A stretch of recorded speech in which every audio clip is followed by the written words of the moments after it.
Hey everyone, welcome to Reddit Readout. Today we are checking out ProRevenge. Story 1. Make a developmentally disabled boy cry, lose your family. My former boss is the worst human being I've ever met. He did all sorts of things to mess with anyone he didn't like. So a while ago I was at a family event in a local park, walking with a young boy from our family who is developmentally disabled with Down syndrome, Ben. Ben does fairly well all things considered, but he's always been sensitive to anyone making fun of the way he looks or his condition. We are just having a good time on our little stroll, Ben and I both enjoying the day. Along comes my boss walking toward us. I'll call him Rob. I cringe at seeing him but smile and say hello to play nice. Rob, there's something you don't see every day. A pair of ugly retards walking together. Ben bursts into tears as Rob laughs and walks off. I deal with Ben and ignore Rob. I'm super pissed and trying to calm Ben down because for a few minutes he was totally distraught. Finally I get Ben to focus on how he has me and a lot of other awesome friends and family and that Rob is a stranger and what he thinks doesn't matter. We walked some more and I saw that Rob was at the park with his wife and teen daughter having a cookout and he had apparently been on his way back to his family from a trip to the toilet when he saw us. Back to being super pissed. I went back to our gathering and talked to an adult cousin of mine, Jake, telling him what happened. Jake wanted to get revenge on Rob, but I reminded him that this was my boss. I didn't want Rob to be able to know the revenge had anything to do with me because then he'd make my work life even worse than he already had. So Jake asked me for anything I knew about Rob that might help. I told Jake a bunch of things about Rob, but the relevant info here is that Rob liked to drink a particular kind of locally made beer at a certain bar. Rob had talked of having drank there on the previous Friday night while his wife and daughter were away visiting her family. Also, Rob had recently told a story at work about his wife's obsession with a particular little green fictional character. Let's call it Yabai Boda. Turns out his wife kept a stuffed Yabai Boda on their bed at all times. I wasn't there for the revenge setup itself because I didn't want Rob to see me, but Jake filled in the details afterward. It was basically this. Jake approached Rob and put an arm around his shoulders and tried to kiss him. Rob pushes him off. Rob, what are you doing? Rob's family is now paying attention. Jake, I am just so excited to see you, sweetie. Friday night was so amazing. Rob, what are you talking about?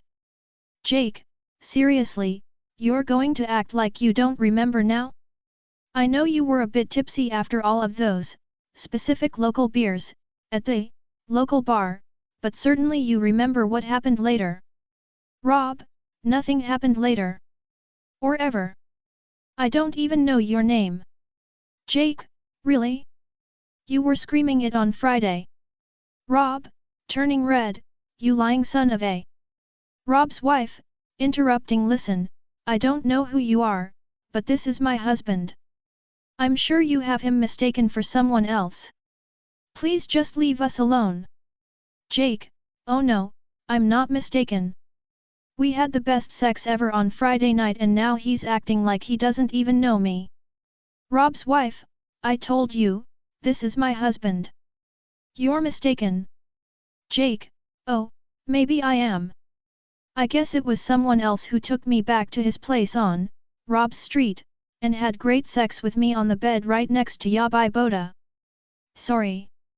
Jake turns and walks away. Rob's wife, oh my god, Rob, WTF is wrong with you? You're gay now? Really? Already long story made a bit shorter, Rob's wife wasn't real happy with him anyway and this was apparently the tipping point that made her file for divorce soon thereafter. Rob frequently complained at work in the following months about how he didn't care about his wife but really missed his daughter and how much it sucked to live in his new place compared to his old home. Every time he complained about his lack of a home life at work, I knew he did it to himself when he was mean to a developmentally disabled kid. The best part is he never figured out I was involved at all. Story 2. Manager insists I do my job properly. Happy to comply, sir. Preface. In early 2020 I was hired under the title Assistant Manager at a local automotive shop.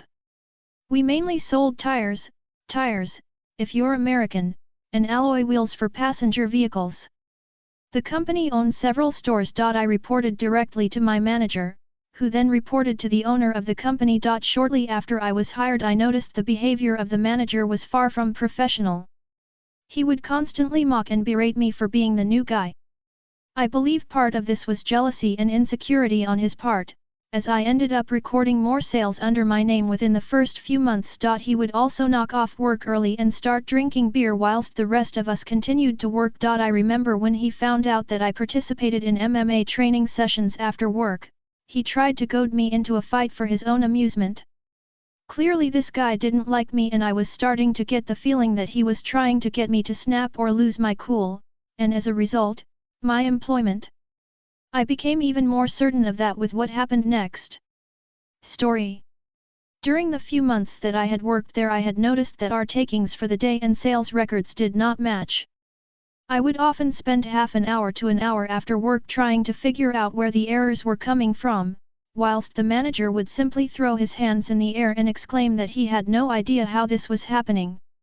The recurring issue seemed to be that our cash takings had been recorded incorrectly. There would sometimes be an excess amount of cash that didn't match up to what was recorded on our sales/invoicing software. Other times, there would be less. I was, at the time, an accounting student studying towards my bachelor's degree. I was already suspicious of the cash being out each day. However, given how the manager had been treating me up until this point, I was concerned that any complaint would somehow be twisted and used against me. And boy was I right. Several weeks later my manager took some time off. During this time I managed a personal record in store sales, and also noticed something interesting. The cash was never out at the end of each shift. I reported this directly to the owner of the company. Given I was acting manager during the time my manager was away, I was expected to report to the owner every day, and explained what had been occurring whilst the manager was there. In all honesty, I was hopeful that the owner would be having a word with the manager about the discrepancies. However, I was also weary, as I believed once the owner spoke to my manager, that the manager will immediately know it was me who reported this. When the manager returned to work, he immediately approached me with a disgruntled look on his face. "I've spoken with the owner. You tried to blame me for the discrepancies. You should focus on doing your job properly, then this wouldn't happen." I was quite taken aback by how angry he was, though, I wasn't surprised that he twisted it and tried to place blame on me. Given his reaction, I'm even more suspicious at this point. He wants me to do my job properly, eh? Malicious compliance ensues. That same week, I got to work. I started paying attention to what customers were paying when they were dealing with my manager. Behind his back, I began examining all of his sale transactions and invoices with a fine comb. As the days rolled by I started to find evidence of his dishonesty. When it came to a few cash sales, my manager was doing the following. Example. Would tell the customer the price is $200 if he pays cash. Would discount the price by $50 in the sales/invoicing software. Would put the extra cash into the till and record a $150 cash sale. Before we did the cash up at the end of the day, he would sneakily pocket this extra cash whilst no one was around. Though he was very foolish, as he clearly couldn't remember the exact amount he had swindled. Hence why the cash would be up some days, didn't swindle enough, or the cash would be down, swindled too much. And I took screenshots of the discounts he had been giving on sales and sent them to the business owner, along with a report. A report with a detailed description of my findings. The report also showed that on all days he wasn't there for the cash count, there was no variance. When he was there, well, the owner was infuriated. This man had been his trusted employee for years.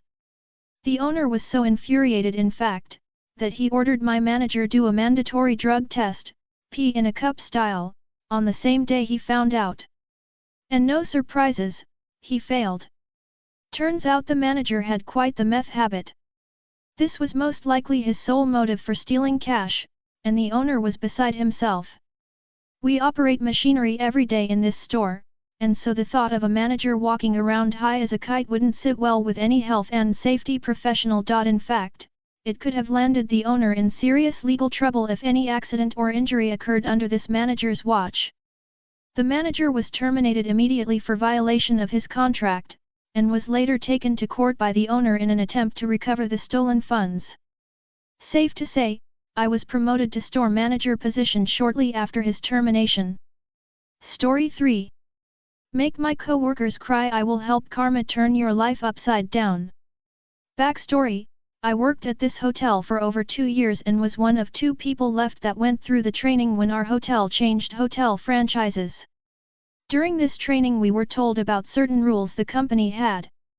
Cast: manager, front desk manager. He only was here for 4 to 6 months at this point. Me, I am a nice guy unless you are a bully or entitled person. A few others I will mention as we go through. Story: one afternoon I was scheduled to work second shift 3 to 11.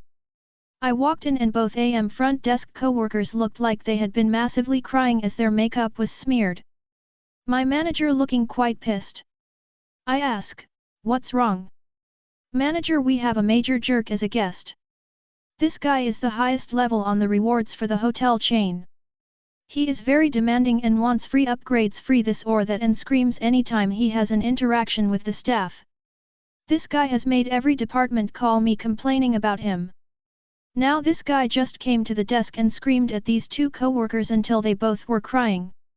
These 2 ladies were fresh high school graduates and were very sweet and innocent people. They loved helping people and didn't deserve this treatment." As he is explaining this, I look up this guy's room details. Once my manager finishes explaining everything this guy had done, I see this guy's info. I had a smile from ear to ear. I reply, "Didn't you see he is an employee of a different hotel?" "Manager: Yes, but so what?" I replied, "First off, while you travel as an employee you are required to behave and be respectful. It is in the fine print on the discount form." I grabbed his form and showed it to the manager. Failure to be respectful can lead to having your employee discount suspended or permanently revoked, and even get you terminated. You need to call this guy's hotel and ask for the GM, then explain to him who you are and what this guy is doing.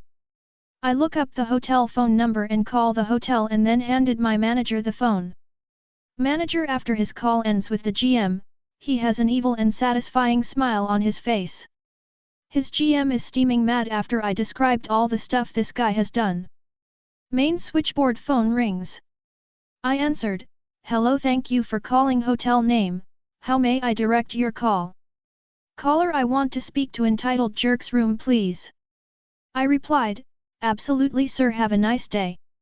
Transfer the call and looked at my manager and saying with a sarcastic tone, "Someone wanted to talk to entitled jerk. Gee, I wonder who that could be."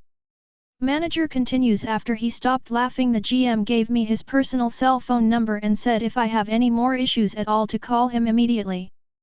I am leaving the phone number next to the switchboard, if you need it call him. I told manager your revenge is done, now for my revenge. Manager wide-eyed: "Oh crap, what are you going to do?" Me smiling a very evil smile, "You'll see." I pick up the phone to make a call. "Hello, Hotel Rewards customer service. Yes, I would like to report someone using reward account while using employee discount on his stay." Customer service: "He can't do that." I replied, "I know, I am calling to report him." I gave her the guest reservation number and rewards member number.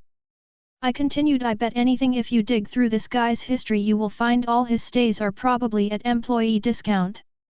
Customer service: "I am starting a ticket to have this guy's account investigated." I replied, "Thank you." Then hang up the phone. The manager watched as I then remove his rewards number from his stay. My manager had a huge grin on his face that was awesome. I explain, "Oh, I am not quite finished with him yet, it is time to go spread the news to all departments. He is no longer a rewards member." I made a new key for his room without concierge access. I walked around to every department. As I explained why I was stopping by, everyone had the same reaction as soon as I mentioned the guy's name. Oh god, now what about this a hole? I finished explaining how he was no longer a reward member and if he gives anyone issues to call the front desk immediately, and his GM already probably tore him a new one just a minute ago. Everyone was so happy at this news. I finally went to the concierge room, used the guest new key to void his current key. Then I walked into the room and explained the information to the evening concierge. She cringed at the mention of his name, after explaining she would not have to deal with him again, and asked her to leave the morning person a note about this guy not allowed in the concierge room anymore. She was very happy. While I was gone, evidently the manager explained what we did to the 2 a.m. front desk ladies. The minute I got back to the desk, both my front desk co-workers all came up to me and gave me a huge hug and thanked me so many times. Manager to me after the other co-workers went home, do me a huge favor please. I replied, sure, what's up? Manager, if I ever piss you off, please come tell me so I can fix the issue. Later that night, entitled jerk comes to the desk, hat in hand, politely saying his key doesn't work. I replied, oh so sorry about that, let me make you a new key. In the best fake smile I can muster. Aftermath: next day I check his rewards account and it is now suspended. Check back next week, sorry, account number not found. That's all for today. Please don't forget to like and subscribe.